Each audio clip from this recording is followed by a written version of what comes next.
समाजशास्त्र और समाज की बात करें हम, जैसे कि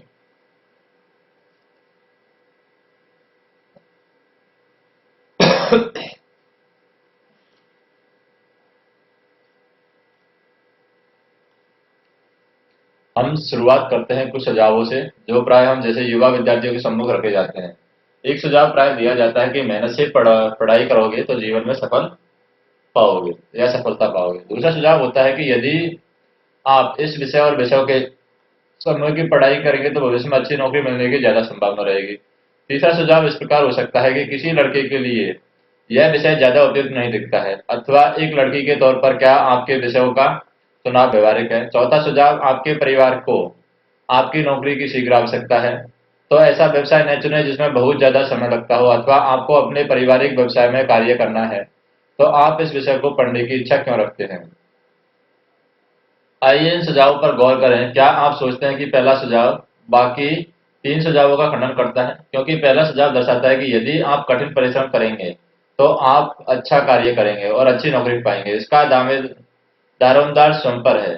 दूसरा सुझाव यह दर्शाता है कि आपके व्यक्तिगत प्रयास के अलावा नौकरी का एक बाजार है और वह बाजार यह निश्चित करता है कि किस विषय की पढ़ाई करने से नौकरी के अवसर ज्यादा है या कम है। तीसरा और चौथा सुझाव इस विषय की और जटिल बना देता है, जहां केवल हमारे व्यक्तिगत प्रयास और नौकरी का बाजार में नहीं बल्कि लिंग, परिवार और सामाजिक परिवेश ही मायने रखते हैं। यद्यपि व्यक्तिगत प्रयासों का बहुत अधिक महत्व है, लेकिन यह आवश्यक नहीं है कि वे परिणाम को निश्चित करें। जैसा कि हम देखते हैं कि कुछ अन्य सामाजिक कारक भी हैं जो परिणाम को निर्धारित करने में महत्वपूर्ण भूमिका निभाते हैं। हमने केवल नौकरी का बाजार यानी सामाजिक आर्थिक पृष्ठभूमि और लिंग का जिक्र किया है। क्या आप अन्य कारकों के बारे में सोच सकते हैं? हम पूछ सकते हैं, यह कौन निश्चित करता है कि अच्छी नौकरी क्या है? क्या एक अच्छी नौकरी के बारे में सभी समाजों की सोच एक जैसी है? क्या इनका पैमाना पैसा है, अथवा सम्मान या सामाजिक मान्यता या व्यक्तिगत संतुष्टि जो एक नौकरी की हैसियत का निर्धारण करते हैं? क्या संस्कृति और सामाजिक मानक भी इसमें कोई भूमिका निभाते हैं?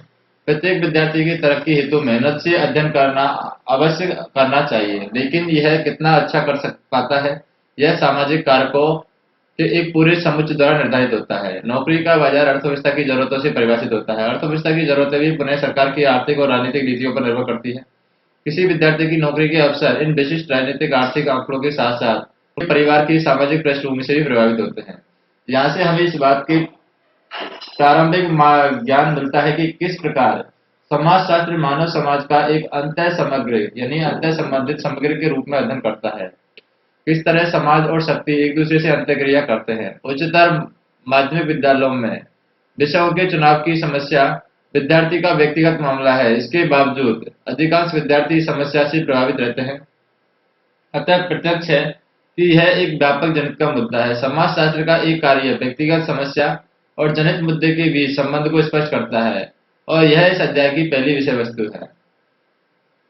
हम यह भी पहले देख चुकी है कि समाजों में भिन्न भिन्न होता है। किसी व्यक्ति के लिए किसी नौकरी की सामाजिक प्रतिष्ठा कितनी है अथवा नहीं, यह उस व्यक्ति की प्रासंगिक समाज की संस्कृति पर निर्भर करता है। प्रासंगिक समाज का क्या अर्थ है? क्या इसका अर्थ है कि वह समाज जिससे वह संबंधित है व्यक्ति किस समाज से संबंध रखता है? क्या यह पास पड़ोस है? क्या यह समुदाय है? क्या यह जाति और जनजाति है? क्या यह अपने माता पिता का व्यवहारिक दायरा है? क्या यह राष्ट्र है? या इस प्रकार इस अध्याय का दूसरा बिंदु यह है कि वर्तमान समय में शक्ति कैसे एक से अधिक समाजों से जुड़ा हुआ है और समाज कैसे असमान होते हैं। तीसरा, यह अध्याय इसका परिचय देता है कि समाजशास्त्र में समाज का विधिवत अध्ययन किया जाता है, और अध्ययन दार्शनिक और धार्मिक अनुचिंतन के साथ ही समाज के रोजमर्रा के सामान्य प्रेक्षण में एकदम अलग है। चौथी बात है कि समाज के अध्ययन का यह अलग तरीका ज्यादा अच्छी तरीके से समझा जा सकता है यदि हम पीछे मुड़कर बौद्धिक विचारों और भौतिक स्थितियों पर ऐतिहासिक दृष्टि डालें जिसमें समाजशास्त्र का जन्म एवं विकास हुआ है। तो ये विचार और भौतिक विकास मुख्यतः पाश्चात्य थे, परंतु उनके परिणाम विश्वव्यापी थे। पांचवें, हम इस विश्वव्यापी पक्ष और तरीकों को देखते हैं जिसमें भारत में समाजशास्त्र का आगमन हुआ है। और यह याद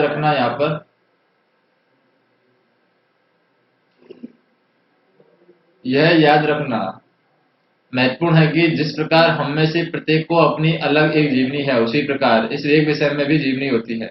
विषय के इतिहास को समझने की विषय को समझने में सहायता मिलती है। अंत में समाजशास्त्र के विषय क्षेत्र अन्य विषयों से इसके संबंधों की चर्चा की गई है। समाजशास्त्रीय कल्पनाएं, व्यक्तिगत समस्याएं और जनहित के मुद्दे। हमने अपनी शुरुआती कुछ सुझावों में एक समुच्चय के साथ की थी, जिसमें हमारा ध्यान इस ओर आकर्षित किया गया था कि व्यक्ति और समाजशास्त्रीय कल्पना हमें इतिहास और जीवन कथा को समझने और समाज में इन दोनों के संबंध को समझाने में सहायता करती है। यही इसका मुख्य कार्य है, इसका फायदा भी है। शायद सबसे अधिक परिणामदायक विभेद जिसके द्वारा समाजशास्त्रीय कल्पना कार्य करती है, वह व्यक्तिगत समस्याएं और सामाजिक संरचना के जनित के मुद्दे के बीच है। जब किसी को व्यक्तिगत या अपने आसपास के लोगों के साथ संबंधों में कठिनाई हो जाती है, तो वह इसे स्वयं प्रत्यक्ष या निजी रूप से ज्ञात सीमित सामाजिक दायरे से सुलझाता है। इन मुद्दों का संबंध व्यक्ति के निजी जीवन और स्थानीय वातावरण पर होता है। समकालीन इतिहास के तथ्य पुरुषों और स्त्रियों की सफलता और असफलता के तथ्य भी हैं। और जब एक समाज का औद्योगिकरण होता है, तो किसान श्रमिक बन जाता है, एक सामंत समाप्त हो जाता है और वह व्यवसाय बन जाता है। जब कोई वर्ग उठता है या गिरता है, तो एक व्यक्ति रोजगार युक्त और बेरोजगार या अथवा बेरोजगार हो जाता है। जब विनियोग को दर ऊपर नीचे होती है, तो आदमी का मन उछलता है या टूट जाता है। जब युद्ध होता है, तो एक बीमा एजेंट रॉकेट लॉन्चर बन जाता है, एक स्टोर का क्लर्क रेडारमैन बन जाता है, एक पत्नी अकेली रह जाती है, एक बालक पिता के बगैर बड़ा होता है। और एक व्यक्ति की जिंदगी हो या एक समाज का इतिहास, दोनों को जाने बिना समझा नहीं जा सकता। ये मिल्स के बातें हैं। 1959 में मिल्स ने ये बातें बोली है। तो वर्ष 1900 और 2000 से आरंभ हुई इंदिरा आवास योजना सरकार के ग्रामीण विकास मंत्रालय यानी MORD और भवन एवं शहरी विकास निगम यानी हुडको द्वारा संचालित एक विशाल योजना है, जो गरीब और गृहहीन लोगों के लिए मुफ्त आवास मुहैया कराएगी। क्या आप एक ऐसे अन्य मुद्दे बता सकते हैं जो व्यक्तिगत समस्याओं और जनहित के मुद्दों का संबंध दर्शाते हैं? दूसरे से परस्पर किस प्रकार संबंध है? यह एक ऐसा बिंदु है जिस पर समाजशास्त्री पीढ़ियों से विचार विमर्श करते आ रहे हैं। सी राइट मिल्स समाजशास्त्रीय कल्पनाओं पर अपनी दृष्टि मुख्यतः इस बात को सुलझाने पर टिकाते हैं कि किस तरह व्यक्तिगत और जनहित परस्पर संबंधित हैं। समाजों में बहुलताएं और असमानताओं की बात करें। समकालीन विश्व में एक प्रकार से देखा जाए तो हम एक से ज्यादा समाजों में जुड़े हुए हैं। जब हम विदेशियों के बीच हमारे समाज की बात करते हैं, तो हमारा मतलब भारतीय समाज से हो सकता है, लेकिन भारतीयों के बीच हमारे समाज की भाषा, समुदाय, धर्म और जाति और जनजाति के संदर्भ में भी लिया जा सकता है। यह विविधता इस बात का निर्णय करने में कठिनाई पैदा करती है कि हम किस समाज की बात कर रहे हैं, लेकिन शायद लगता है कि समाजों का खाका खींचने की समस्या अकेले समाजशास्त्रियों की नहीं है। अगली फिल्म में क्या दिखाया जाए, इस पर चर्चा करते हुए मशहूर भारतीय फिल्मकार सत्यजीत राय हिरानी ने कहते हैं कि आप अपनी फिल्मों में क्या रखेंगे, आप क्या छोड़ सकते हैं? क्या आप शहर को पीछे छोड़कर गांव में जाएंगे, जहां विशाल चरागाहों में गाय चढ़ती हैं या चरावाहे बांसुरी बजाते हैं? आप यहाँ एक साफ सुथरी और ताजा रहित फिल्म बना सकते हैं। इसमें एक नाविक के गोतों को इसी महक लग जाएगा लय होगी। अथवा आप इतिहास के पीछे महाकाव्यों में जाएंगे, जहाँ दैत्यों और देवों ने महान संग्राम में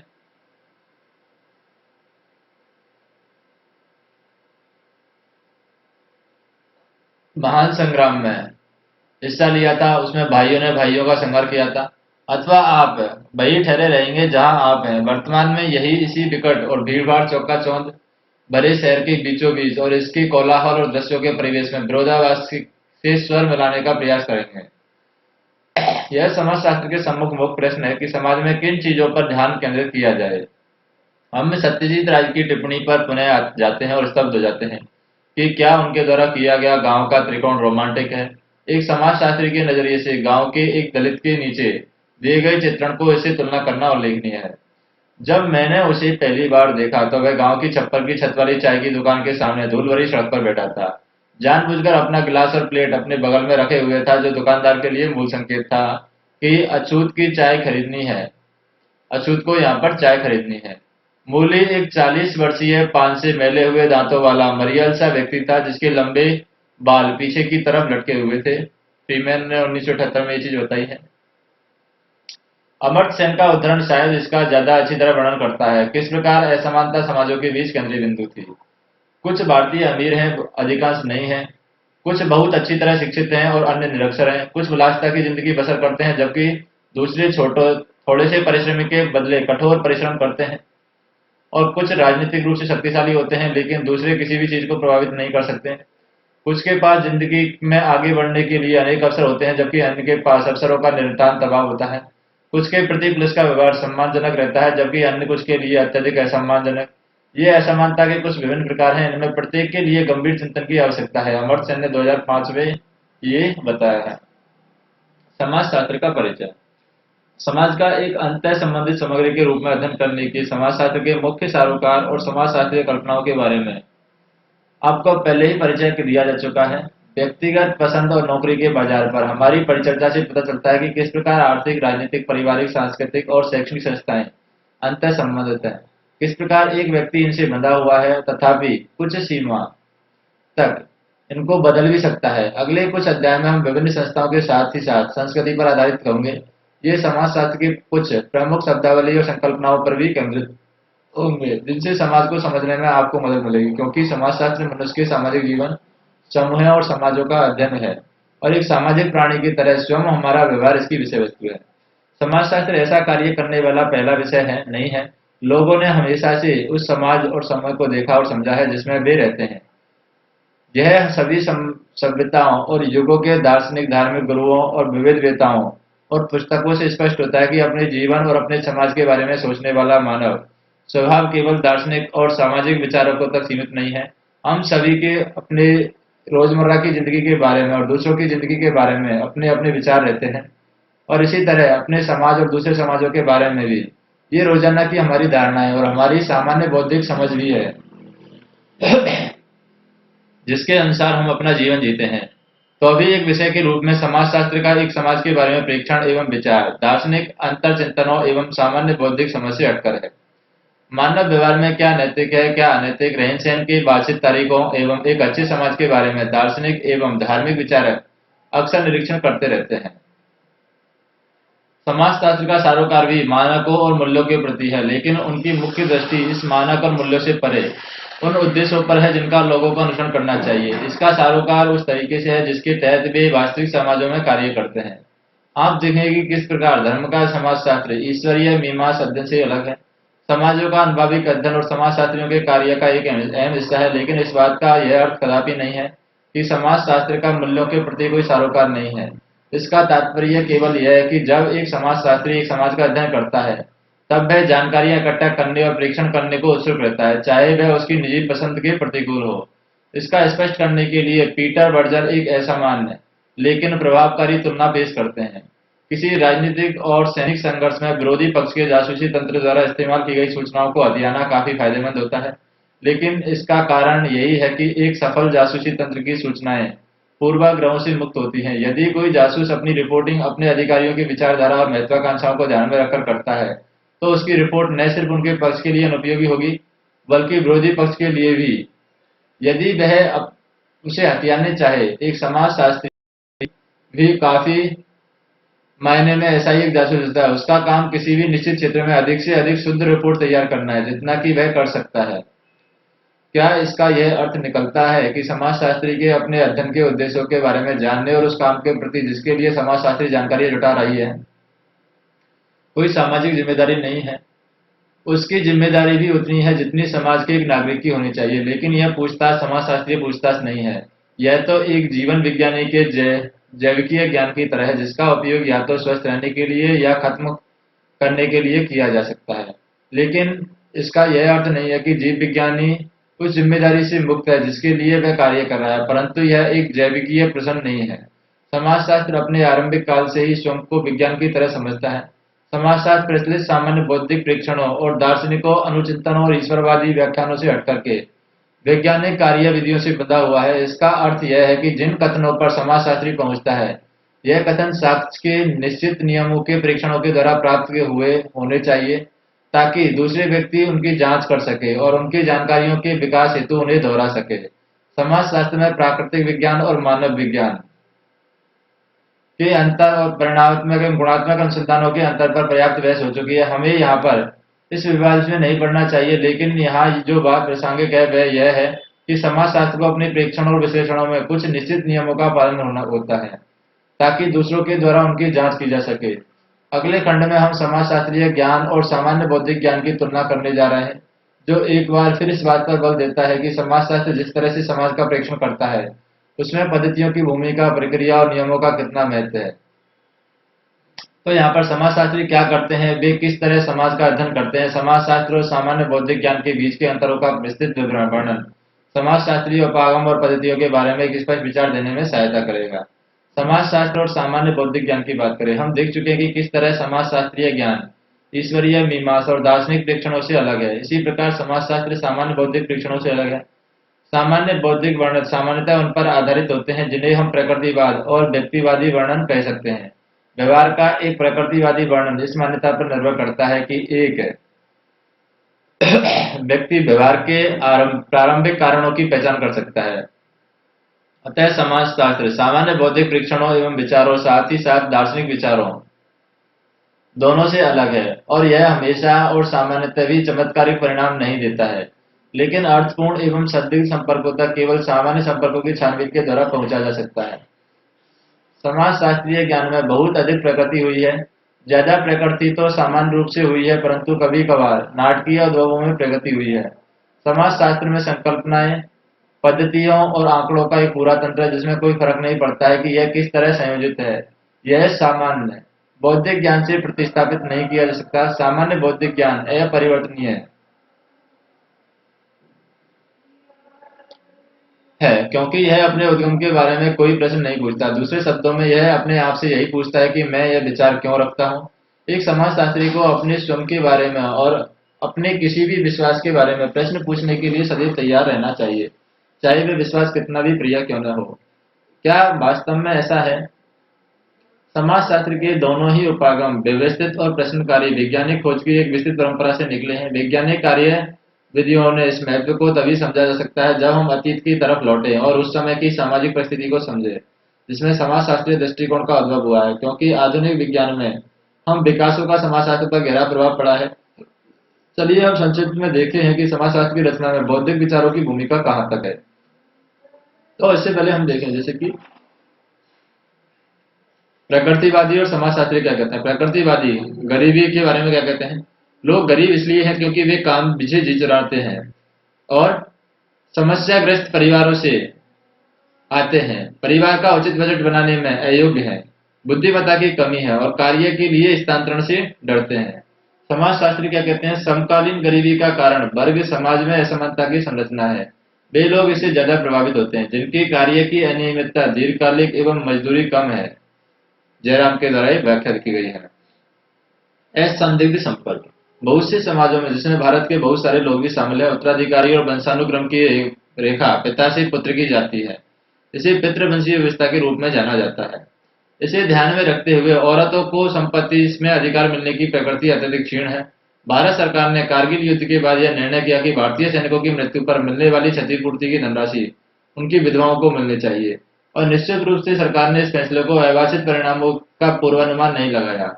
इस कारण बहुत सी विधवाओं को अपने देवरों यानी पति के भाइयों के साथ शादी करने के लिए मजबूर किया गया, और कुछ मामलों में वह देवर बाद में पति अल्पवयस्क था जबकि भाभी बाद में पत्नी युवती थी, और यह इस बात को निश्चित करने के लिए होता था कि क्षतिपूर्ति की धनराशि मृतक के परिवार में ही रहे। क्या आप इस तरह के अवांछित परिणाम वाले किसी अन्य सामाजिक कार्य और ऐसे ही किसी शासकीय फैसले के बारे में सोच सकते हैं? तो यहाँ पर हम देखें जैसे कि बौद्धिक विचार जिसकी समाजशास्त्र की संरचना में भूमिका क्या है। प्राकृतिक विकास के वैज्ञानिक सिद्धांतों और प्राचीन यात्रियों के द्वारा पूर्व आधुनिक सभ्यताओं की खोज में प्रभावित होकर के उपनिवेशी प्रशासकों, समाजशास्त्रियों और सामाजिक मानव विज्ञानियों ने समाजों के बारे में इस दृष्टिकोण से विचार किया कि उनका विभिन्न प्रकारों में वर्गीकरण किया जाए ताकि सामाजिक विज्ञान में विभिन्न चरणों को पहचाना जा सके। ये लक्षण 19वीं शताब्दी में आरंभिक समाजशास्त्रियों जैसे Auguste Comte, Karl Marx, Herbert Spencer के कार्यों में पुनः दृष्टिगोचर होते हैं। अतः इस बात के प्रयास किए गए कि इन बातों के आधार पर विभिन्न तरह के समाजों का वर्गीकरण किया जाए। आधुनिक काल से पहले के समाजों के प्रकार जैसे कि शिकारी, टोलियां और संग्रहकर्ता, चरवाहे एवं कृषक, कृषक एवं गैर औद्योगिक सभ्यताएं। आधुनिक समाजों के प्रकार जैसे कि औद्योगिक समाज। इस प्रकार के क्रमिक विकास का दर्शन यह मानता है कि पश्चिमी संसार आवश्यकता रूप से ज्यादा प्रगतिशील एवं सभ्य था। गैर पश्चिमी समाज को अभिष्ट और कम विकसित समझा जाता है। भारतीय औपनिवेशिक अनुभव को ही इसी दृष्टि से देखा जाना चाहिए। भारतीय समाज में इसी तरह के तनाव को देखा जा सकता है। बहुत पीछे इतिहास में अंग्रेज उपनिवेशवाद के समय में जाइए और उनके बुद्धिजीवी और सिद्धांतवादी जवाब है। शायद इसी पृष्ठभूमि के कारण ही भारतीय समाजशास्त्री खास तौर पर विचारशील रहा है और यही इनके व्यवहार में भी दिखता है। समाज का बोध की बात करें, आप भारतीय समाजशास्त्रीय विचार, उनके सारोकार और उनके वास्तविक व्यवहार के बारे में विस्तार से जानेंगे।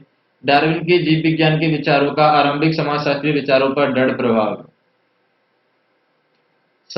समाज के प्राय जीवित जैववाद से तुलना की जाती है और उसके क्रमबद्ध विकास को चरणों में तलाशने के प्रयास किए जाते हैं जिनकी जैविक जीवन में तुलना की जा सके। समाज की व्यवस्था के भागों के रूप में देखने के तरीके, जिनमें प्रत्येक भाग एक खास कार्य निष्पादन में रत हो। सामाजिक संस्थाओं जैसे कि परिवार और स्कूल और संरचनाएं जैसे कि स्त्रीगण के अध्ययन को बहुत प्रभावित किया है।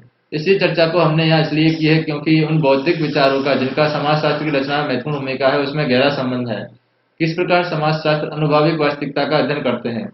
ज्ञानोदय एक यूरोपीय बौद्धिक आंदोलन जो 17वीं शताब्दी के अंतिम वर्षों और 18वीं शताब्दी से में चला है, कारण और व्यक्तिवाद पर बल देता है। उस व्यक्ति वैज्ञानिक जानकारी भी उन्नत अवस्था में थी और साथ ही यह एक बढ़ता दृढ़ विश्वास यह भी था कि प्राकृतिक विज्ञानों की पद्धति के द्वारा मानवीय पहलुओं का अध्ययन किया जा सकता है और करना भी चाहिए। उदाहरण के लिए गरीबी, जो अभी तक एक प्राकृतिक प्रक्रिया के रूप में जानी जाती थी, उसे सामाजिक समस्या के रूप में देखना आरंभ हुआ, जो कि मानवीय अपेक्षा और शोषण का परिणाम है। इसलिए गरीबों को समझा जा सकता है कि उनका निराकरण हो सकता है और इसके अध्ययन का एक तरीका यह भी था कि एक सामाजिक सर्वेक्षण किया जाए और यह इस विश्वास पर आधारित हो कि मानवीय प्रक्रियाओं को मापा जा सके, उनका वर्गीकरण किया जा सके। सामाजिक सर्वेक्षण के बारे में प्रारंभिक आधुनिक काल के विचारक इस बात से सहमत थे कि ज्ञान में वृद्धि से सभी सामाजिक बुराइयों का समाधान संभव है। उदाहरण के तौर पर फ्रांसीसी विद्वान अगस्त कोत, जिसका एक समाजशास्त्र का संस्थापक समझा जाता है, विश्वास था कि समाजशास्त्र मानव कल्याण में योगदान करेगा। भौतिक मुद्दे जिनकी समाजशास्त्र की रचना में भूमिका। औद्योगिक क्रांति एक गतिशील आर्थिक क्रियाकलाप पूंजीवाद पर आधारित है। औद्योगिक उत्पादन की उन्नति के पीछे सभी पूंजीवादी व्यवस्था एक प्रमुख शक्ति है। पूंजीवाद में नई अभिवृत्तियां और संस्थाएं सम्मिलित थी। उद्यमी निश्चित और व्यवस्थित मुनाफे की आशा से प्रेरित थे। बाजारों ने उत्पादनकारी जीवन में प्रमुख साधन की भूमिका अदा की है और माल, सेवाएं, श्रम वस्तुएं बन गई जिनका निर्धारण तार्किक गणनाओं के द्वारा होता है। नई अर्थव्यवस्था पहले वाली अर्थव्यवस्था से एकदम अलग थी। इंग्लैंड औद्योगिक क्रांति का केंद्र था। औद्योगिकरण के द्वारा आया परिवर्तन कितना असरकारी था, इसे समझने के लिए हम औद्योगिकरण से पूर्व की रचनाओं की जिंदगी पर सरसरी नजर डालते हैं। औद्योगिकरण से पहले अंग्रेजों का मुख्य पैसा खेती करना एवं कपड़ा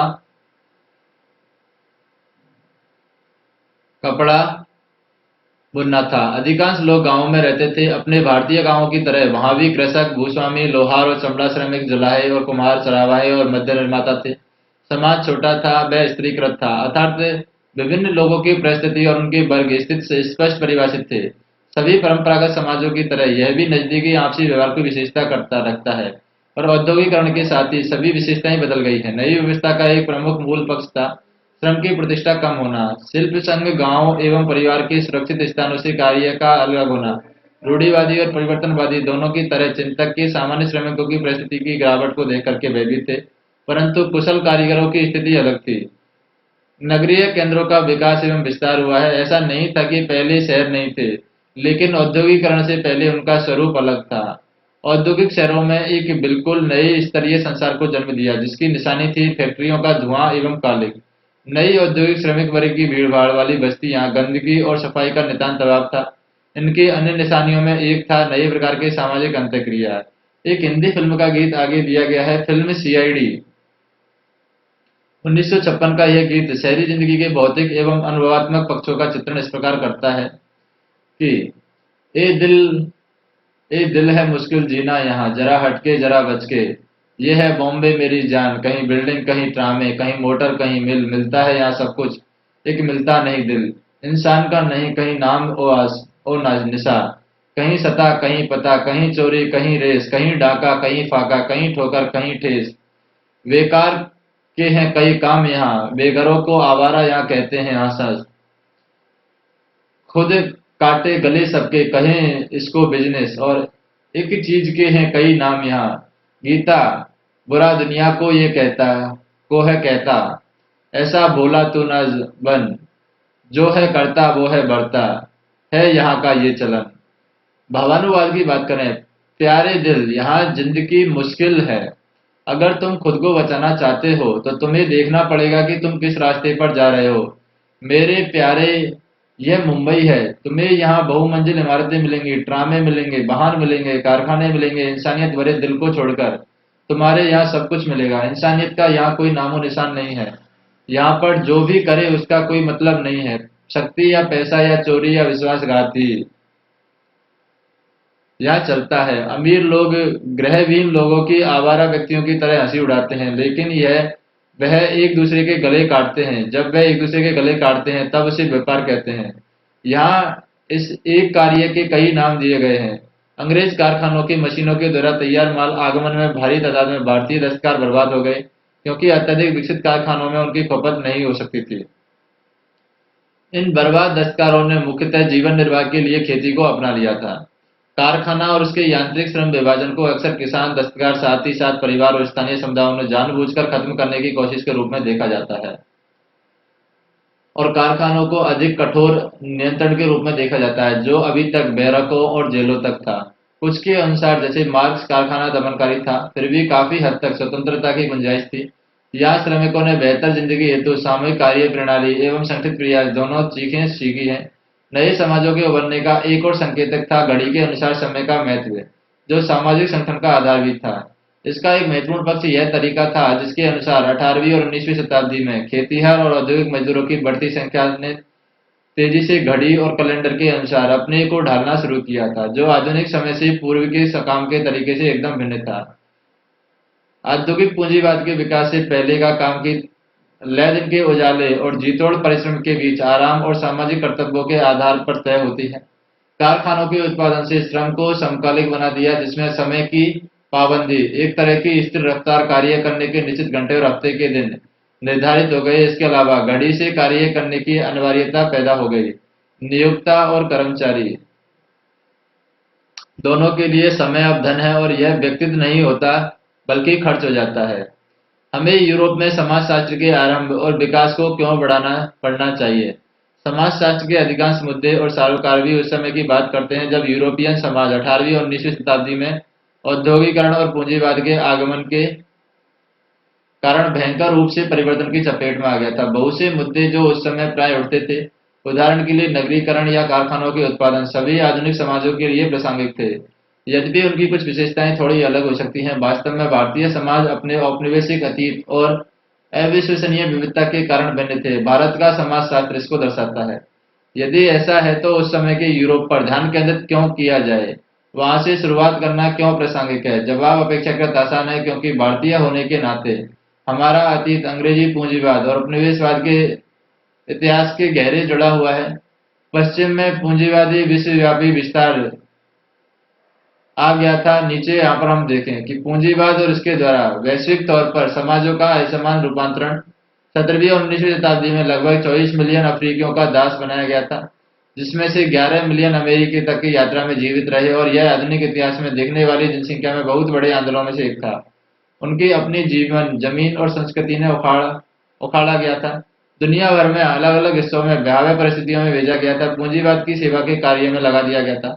दास प्रथा इस बात का एक प्रत्यक्ष उदाहरण है कि किस तरह लोगों की आधुनिकता के विकास के नाम पर उनकी मर्जी के खिलाफ फंसाया गया।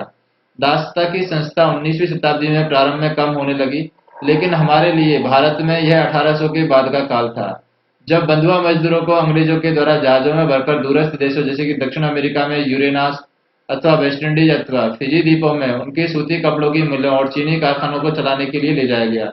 एक प्रसिद्ध अंग्रेज लेखक B.S. नायपाल, जिनकी नोबेल पुरस्कार भी दिया गया है, उन हजारों लोगों में से एक के वंशज थे जिन्हें जबरदस्ती उन अनजान जगहों पर ले जाया गया जो उन्होंने कभी नहीं देखी थी, और जहां से लौटने में वे असमर्थ थे और वही मर गए। तो यहाँ पर किस प्रकार पश्चिमी पूंजीवाद ने दो छोरों पर संसार को प्रभावित किया है। आर के लक्षण के द्वारा प्रस्तुत मॉरिशस का यात्रा विवरण हमें बीते हुए औपनिवेशिक और वैश्विक अतीत की याद दिलाता है।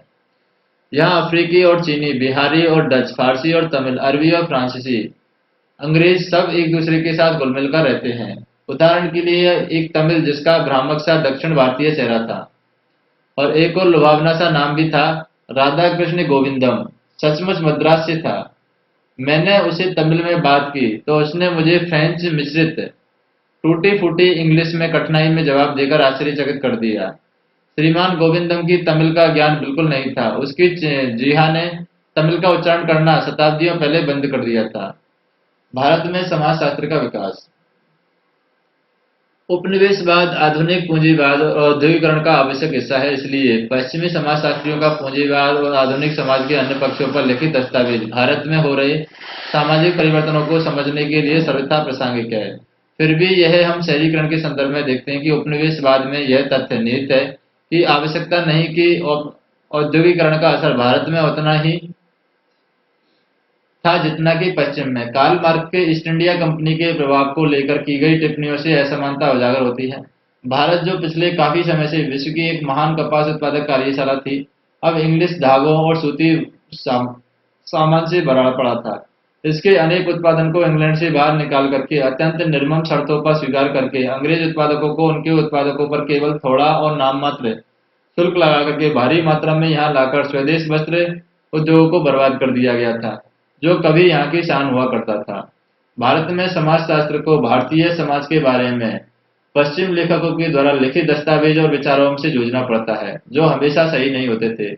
ये विचार अंग्रेज और औपनिवेशिक अधिकारियों और पश्चिमी विद्वानों दोनों के द्वारा व्यक्त किए गए थे। इनमें से बहुतों के लिए भारतीय समाज पाश्चात्य समाज के एकदम विपरीत था। हम यहाँ केवल एक उदाहरण देते हैं कि भारतीय गांव को किस तरह से समझा गया और अपरिवर्तनीय रूप से चित्रित किया गया। समकालीन व विक्टोरिया कालीन विकास के विचारों में सहमति रखते हुए पाश्चात्य लेखकों ने भारतीय गांवों को अवशेष के रूप में देखा है, जिसे समाज की सहसावस्था कहा जाता है। उन्होंने 19वीं शताब्दी के भारत में यूरोपियन समाजों का अतीत देखा है। औपनिवेशिक विरासत वाले देश जैसे कि भारत में एक दूसरा साक्ष्य यह था कि यहाँ समाजशास्त्र और सामाजिक मानव विज्ञान में प्राय अंतर किया जाता है। एक स्तरीय पाश्चात्य पाठ्य पुस्तक में समाजशास्त्र की परिभाषा है मानव समय और समाजों का अध्ययन, जिसमें औद्योगिकृत विश्व के विश्लेषण पर पर्याप्त बल दिया गया है। सामाजिक मानव विज्ञान की एक स्तरीय पाश्चात्य परिभाषा इस प्रकार होगी कि गैर पश्चिमी साधारण समाजों अथवा दूसरी संस्कृतियों का अध्ययन। भारत में किस्सा सर्वदा अलग है। एम.एन. श्रीनिवासन इसका खाका इस प्रकार खींचते हैं कि भारत जैसे देश में इसके आकार और भिन्नता के चलते क्षेत्रीय भाषाई धार्मिक पंथ और संबंधी और सजातीय जाति के साथ और ग्रामीण और शहरी इलाकों के बीच में असंख्य दूसरे हैं। ऐसी संस्कृति और समाज में जैसा कि भारत में है, दूसरों से आमना सामना कर वास्तव में आसपास और पड़ोस से ही हो जाता है। भारत में इससे भी आगे सामाजिक मानव विज्ञान, जिसमें पहले आदिम लोगों के अध्ययन ने स्थान ले रखा था, धीरे धीरे बदलकर किसानों और सजातीय समूह, सामाजिक वर्गों, प्राचीन सभ्यताओं के विभिन्न पक्षों और विशेषताओं और आधुनिक औद्योगिक समाजों के अध्ययन पर आ गया था। भारत में समाजशास्त्र एवं सामाजिक मानव विज्ञान के बीच कोई स्पष्ट विभाजक रेखा नहीं है, जो कि बहुत सारे पाश्चात्य देशों में इन दोनों विषयों की एक विशेषता के रूप में मौजूद है। भारत शायद भारत में पाई जाने वाली आधुनिक एवं ग्रामीण एवं महानगरीय परंपरागत अति विभिन्नता थी। इसकी वजह है समाजशास्त्र का विषय क्षेत्र एवं अन्य सामाजिक विज्ञानों ने उनके संबंध। समाजशास्त्रीय अध्ययन का विषय क्षेत्र काफी व्यापक है और यह एक दुकानदार और ग्राहक के बीच, एक अध्यापक और विद्यार्थी के बीच, दो मित्रों के बीच और परिवारों के सदस्यों के बीच की अंतःक्रिया के विश्लेषण का अपना केंद्र बिंदु बना सकता है। इसी प्रकार यह राष्ट्रीय मुद्दा जैसे कि बेरोजगारी, जातीय संघर्ष, सरकारी नीतियों का आदिवासी जनसंख्या के वनों पर अधिकार के प्रभाव, ग्रामीण कर्जों का अपना केंद्र बिंदु बना सकता है और वैश्विक सामाजिक प्रक्रिया जैसे कि नए लचीले श्रम कानूनों का श्रमिक वर्ग पर प्रभाव, इलेक्ट्रॉनिक माध्यम का नौजवानों पर प्रभाव, विदेशी विश्वविद्यालयों के आगमन का देश की शिक्षा प्रणाली पर प्रभाव की जांच कर सकता है। इस प्रकार समाजशास्त्र विषय इससे परिभाषित नहीं होता है क्या यह अध्ययनरत है, परिवार और व्यापार संघ गांव करता है, बल्कि इससे परिभाषित होता है कि यह चयनित क्षेत्र का अध्ययन कैसे करता है।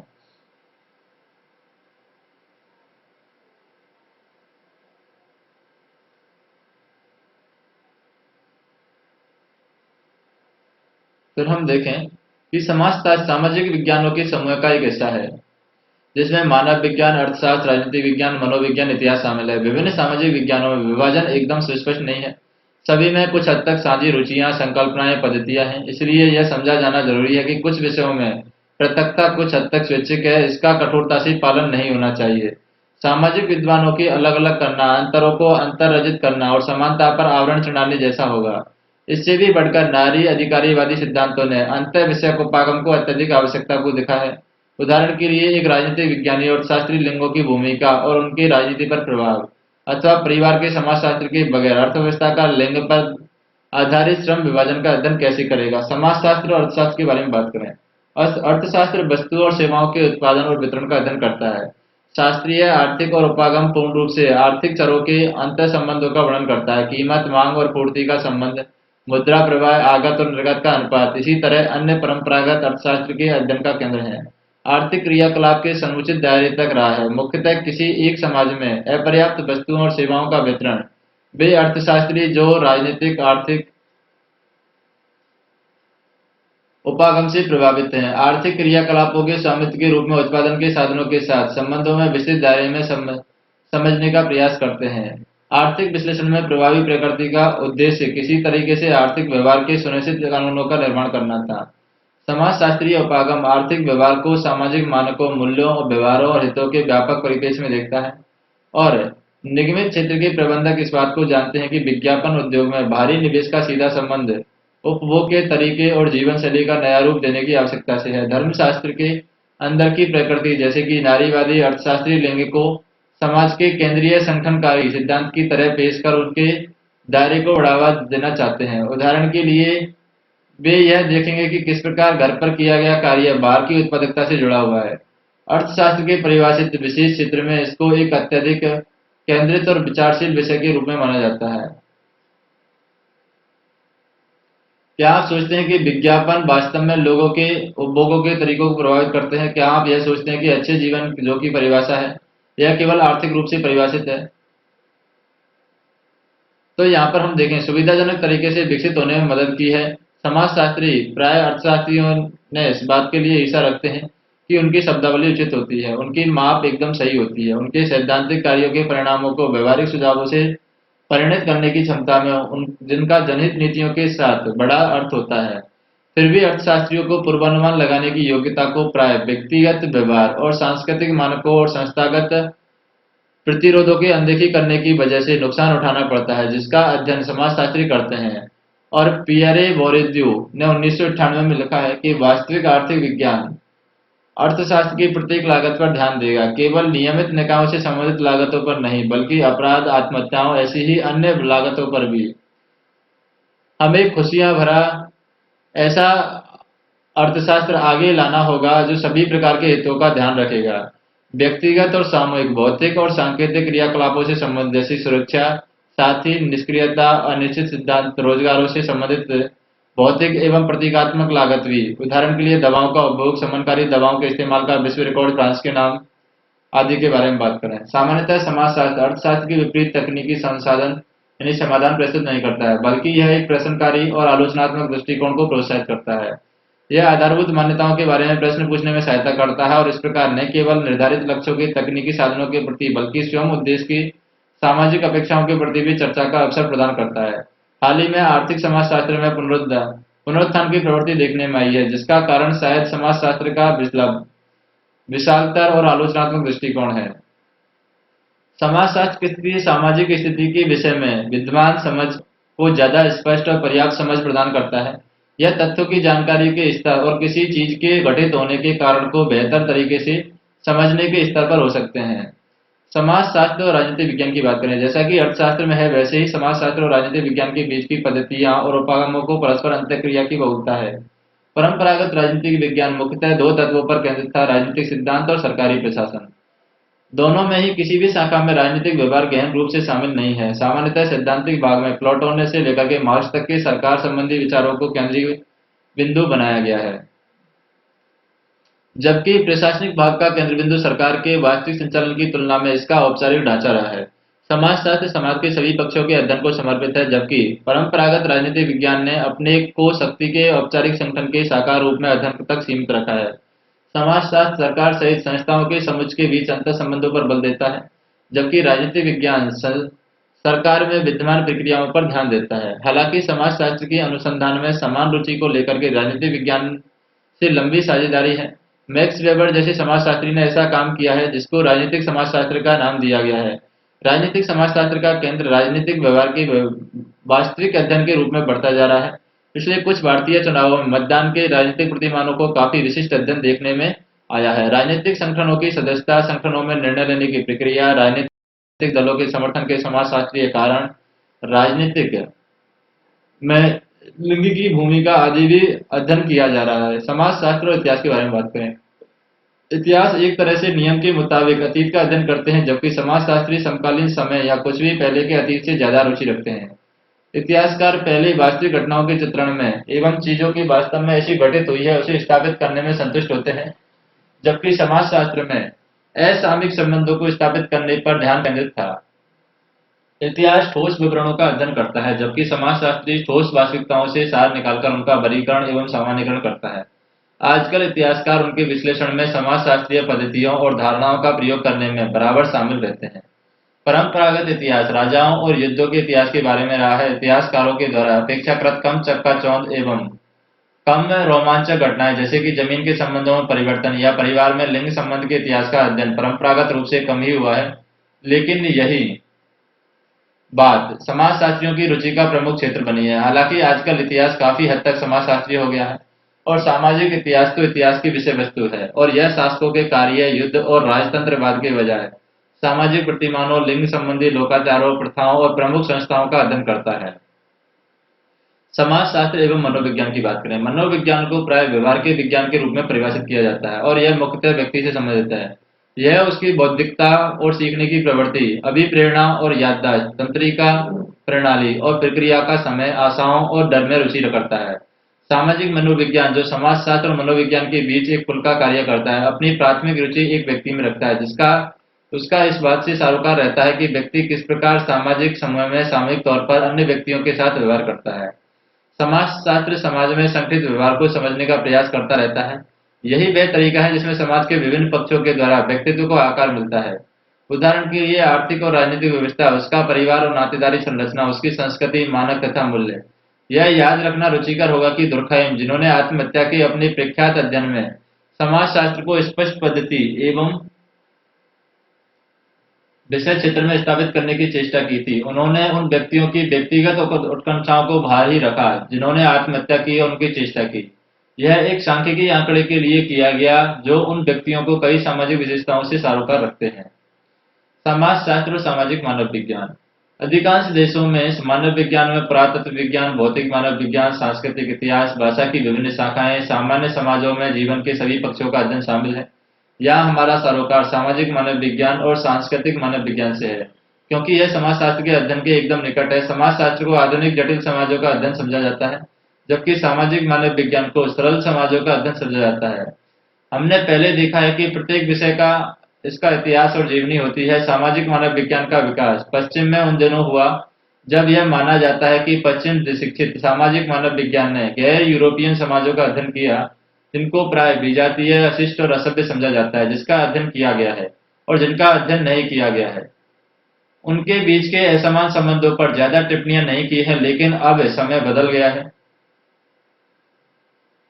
और अब वे मूल निवासी विद्वान हैं, चाहे वे भारतीय हैं या सूडानी, नागा हैं या संथाल, जो अपने समाज के बारे में बोलते हैं और लिखते हैं। अतीत के मानव विज्ञानियों ने सरल समाजों का विवरण तटस्थ वैज्ञानिक तरीकों से लिखा है। प्रत्यक्ष व्यवहार में वे लगातार उन समाजों की तुलना आधुनिक पश्चिमी समाजों से करते हैं, जिसे वे एक मापदंड के रूप में देखते हैं। अन्य परिवर्तनों ने भी समाजशास्त्र और सामाजिक मानव विज्ञान की प्रकृति को पुनः परिभाषित किया है। जैसा कि हमने पहले देखा है कि आधुनिकता ने एक ऐसी प्रक्रिया की शुरुआत की है जिसमें छोटे से छोटा गांव भी भूमंडलीय प्रक्रिया से प्रभावित हुआ है। इसका प्रत्यक्ष उदाहरण उपनिवेशवाद है। ब्रिटिश उपनिवेशवाद के दौरान भारत के अत्यधिक दूरस्थ गांवों में अपने प्रशासन और भूमि कानूनों में परिवर्तन और अपने राजस्व उगाही में परिवर्तन और अपने उत्पादन उद्योगों को समाप्त होते देखा था। समकालीन भूमंडलीय प्रक्रियाओं ने दुनिया और इस प्रकार सुकड़ने को और ज्यादा बल प्रदान किया और एक सरल समाज का अध्ययन करते समय ये मान्यता थी कि यह एक सीमित समाज था। हम जानते हैं कि आज ऐसा नहीं है। फिर हम बात करें सामाजिक मानव विज्ञान के द्वारा सरल एवं निरक्षर समाजों पर किए गए परंपरागत अध्ययन का प्रभाव मानव विज्ञान की विषय वस्तु और विषय सामग्री पर पड़ा है।